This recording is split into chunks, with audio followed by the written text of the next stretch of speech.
साहेबांच्या संदर्भात तुम्हाला सांगितलं, असा नेता पुन्हा मिळणं नाही, तेव्हा त्यांना त्यांची कदर करणं हे आमची जबाबदारी. एवढं बोलतो. एकमेव आशेचा किरण हे जानकर साहेब आहे.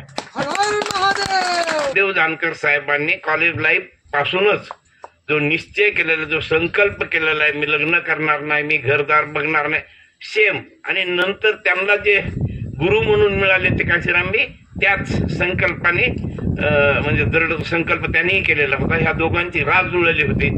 आणि जानकर साहेबांना पूर्ण भारतभर घेऊन फिरणारे कांशीराम साहेब आहेत. त्या शिबिराला आलेल्या सर्व राष्ट्रीय समाज पक्षाच्या सहकाऱ्यांना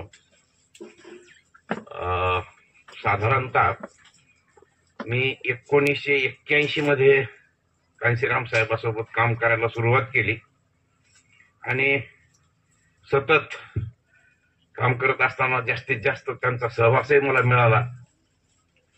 त्याच्यानंतर पहिला एक केडर कॅम्प माझा परभणीला होता आणि त्यावेळेस सहज माधव आपले जानकर साहेब आले होते आणि ते माझ्या प्रशिक्षण शिबिरामध्ये बसले.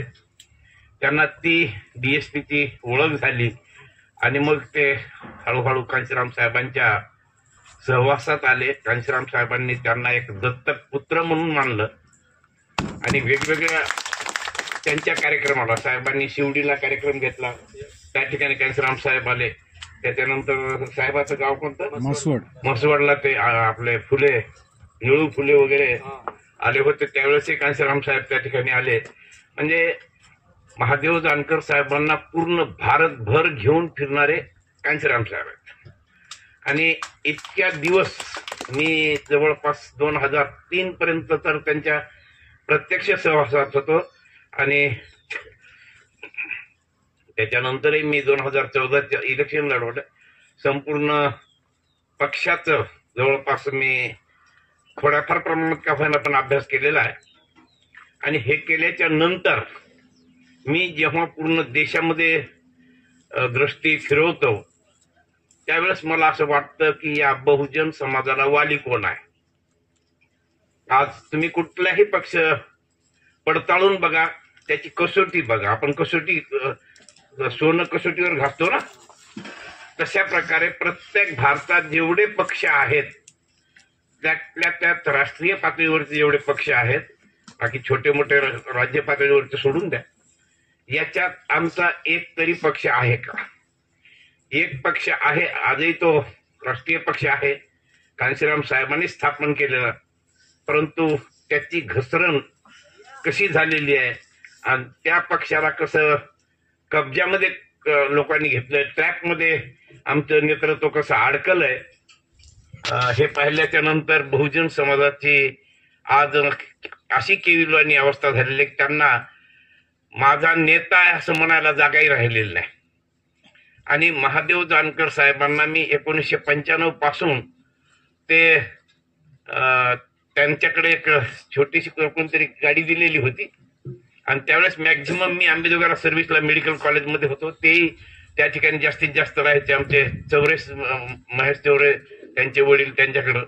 तर तेव्हा बरेच कार्यकर्ते अंबेजोगाईचे जे बामसेपचे कार्यकर्ते होते ते जानकर साहेबांना मदत करायचे, मग सगळ्याच प्रकारची मदत.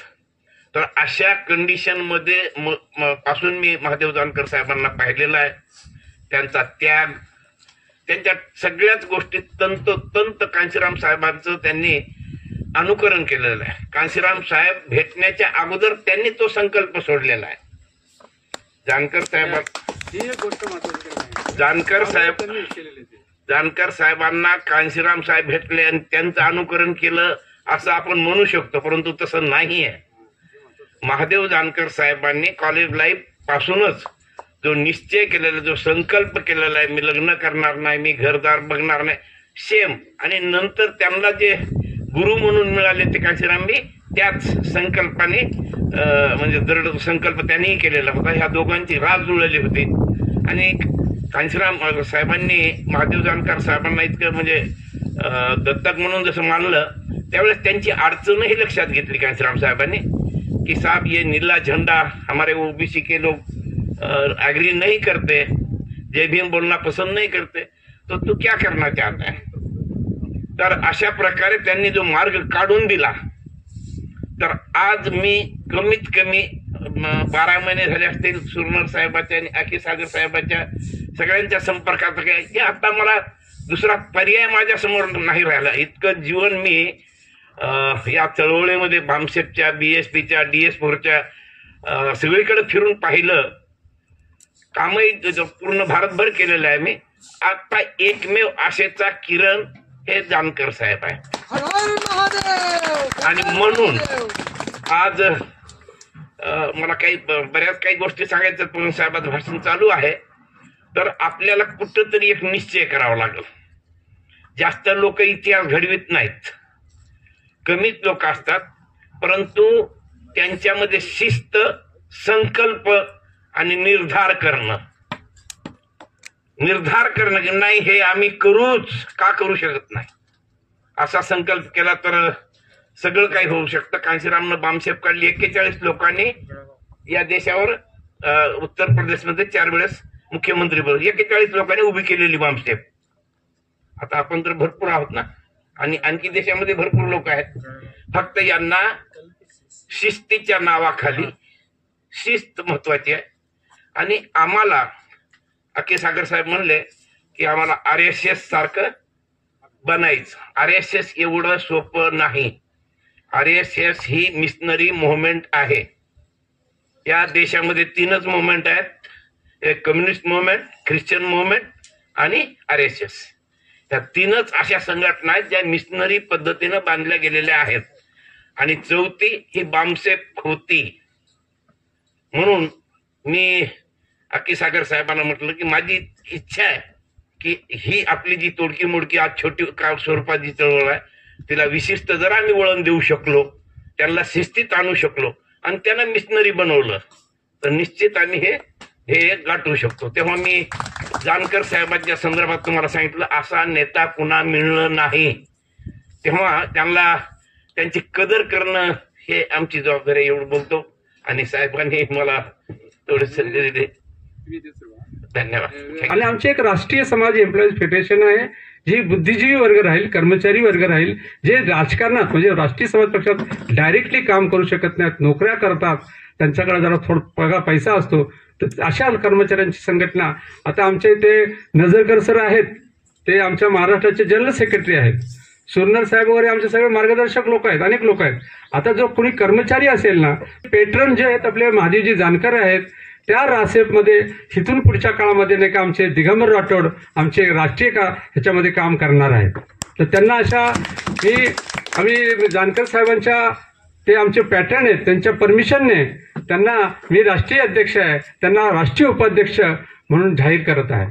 हे म्हणजे हे जे RSS जसे भाजपला सत्तेवर आणण्यासाठी काम करते, तद्वत ही आमची रासेप छोटी आहे, ती देखील आहे ना राष्ट्रीय समाज पक्ष हा दिल्लीत, महाराष्ट्रात किंवा सर्व राज्यात, देशात कशा प्रकारे प्रत्येक राज्यात आपल्याला करायचं आहे. आज आपण हे बीजरोपण झालेलं आहे. ते बीज हल्ली आमच्या दिगंबर राठोड यांच्या हातात बी देत आहेत, ते रिटायर्ड होत आलेत.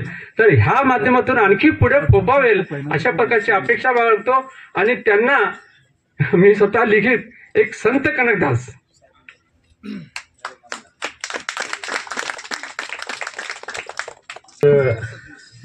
अंदाची गोष्ट आके सागर साहेब असतील, राठोड साहेब आहे, काशीनाथ शेवटे आहेत.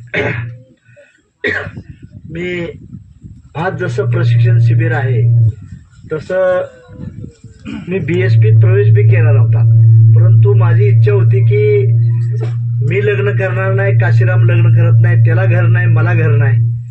ते म्हणते मला देशावर राज्य करायचं आहे, माझी बी इच्छा होती देशावर राज्य करायचं आहे. त्या शिक्षणाचं प्रशिक्षक म्हणून मेन अधिकारी कोण होता, तर हा दिगंबर राठोड होता. ही गोष्ट 94ची असेल शाळेत, मला वाटते 93-94ची परभणीला. आणि शिक्षण कसं असतं ती ह्या दिगंबर राठोड कोण मी शिकवलं माझं.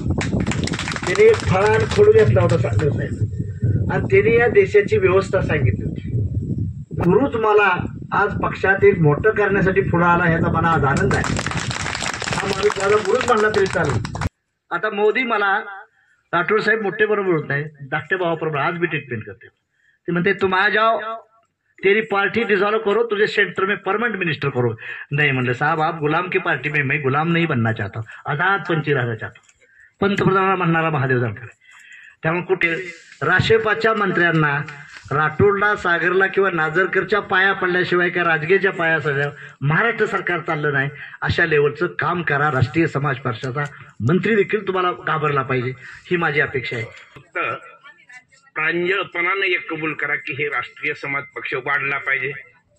बरोबर आहे, वाढायला पाहिजे की नाही? गंमत अशी आहे की कुठलाही राजकीय पक्ष जर वाढायचा असेल तर त्याला त्या समाजाचे नॉन पॉलिटिकल रूट्स हे मजबूत असले पाहिजेत।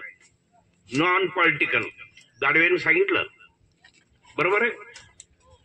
नॉन पॉलिटिकल म्हणजे अराजकीय मुळं हे मजबूत असले पाहिजेत, तरच त्याचं राजकारण टिकतं, नाही तर टिकत नाही। एका दुकात टिकलं तर जास्त दिवस चालत नाही। म्हणून नॉन पॉलिटिकल रूट्स हे मजबूत असणं गरजेचं आहे। आणि त्यासाठी आपल्याला इंटेलेक्च्युअल लोक, एक अक्की सागरनं राशेप उभं केलंय ना, तसं नॅशनल लेवलवर national cooperative intelligence class, national cooperative intelligence class आपल्याला बनवावा लागेल। आणि जे लपलेले लोक आहेत, जे समाजाशी म्हणजे आज बेमानी केलेली आहे, थोडक्यात शिकून सवरून, साहेबांनी सांगितलं, आपल्या गाडवे साहेबांनी, अक्की सागर साहेबांनी, की आम्ही शिकलं पाहिजे, शिक्षण घेतलं पाहिजे। शिका म्हणजे काय? शिका काय नेमका अर्थ काय?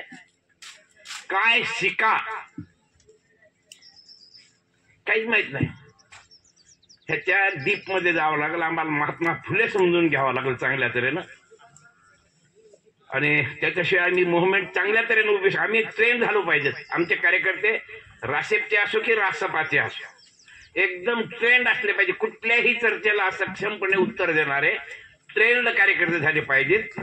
आणि त्याच्यासाठी म्हणून सांगतो, एज्युकेशन म्हणजे काय? नुसतं एज्युकेशन म्हणजे एज्युकेशन नाही आहे। एज्युकेशन म्हणजे knowledge plus intelligence plus thinking skill. एज्युकेशनचा अर्थ काय आहे? Knowledge plus intelligence plus thinking skill. तसं हे आपल्याला बरंच काही शिकायला आपण प्रयत्न करू, पण हे एज्युकेटेड लोक अगोदर आपण जर तयार करू शकलो, महाराष्ट्रात आपण अक्की सागर साहेब अशा विचाराचे 100 लोक जर तयार केले तर रासपा निश्चितच खातं उघडून यशस्वी होणार, हे तुम्हाला चॅलेंज न सांगतो। 100 लोक इंटेलेक्च्युअल, 100 लोक विचार करण्यासाठी। कारण जो विचार करत नाही तो कुठला निर्णय चांगल्या पद्धतीने घेऊ शकत नाही। कारण thinking skill is life skill आहे।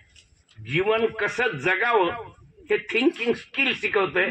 म्हणून आम्ही विचार कसा करावा ह्याची बी आम्हाला ट्रेनिंग घेणं गरजेचं आहे। हे भरपूर आहे, या ठिकाणी तुमचा वेळ घेणार नाही, परंतु आपल्याला आता शस्त्रास्त्र म्हणजे आमच्या नॉलेजचं शस्त्रास्त्र जानकर साहेबांनी सांगितलं, आणखी वाचा। अक्की सागर साहेबांनी सांगितलं, आणखी वाचा, अभ्यास करा। अभ्यास केल्याशिवाय, विचार केल्याशिवाय आम्ही आमचा पक्ष, आज आम्हाला कोणते कोणते अडचणी आहेत आणि त्याच्यावर मात करून आम्ही कसं पुढे जाऊ शकतो याचा विचार करणं गरजेचं आहे। आणि हे विचार करण्यासाठी विचार करणारी आमची एक कोर ग्रुप पूर्ण महाराष्ट्रभर देशासाठी निर्माण करावं लागेल। कारण आम्हाला महाराष्ट्राचंच पार्टी उभी नाही करायची, देशावर न्यायची, आणि त्यासाठी हे विचारपूर्वक करावं लागेल। इतकं बोलून मी थांबतो। धन्यवाद। जय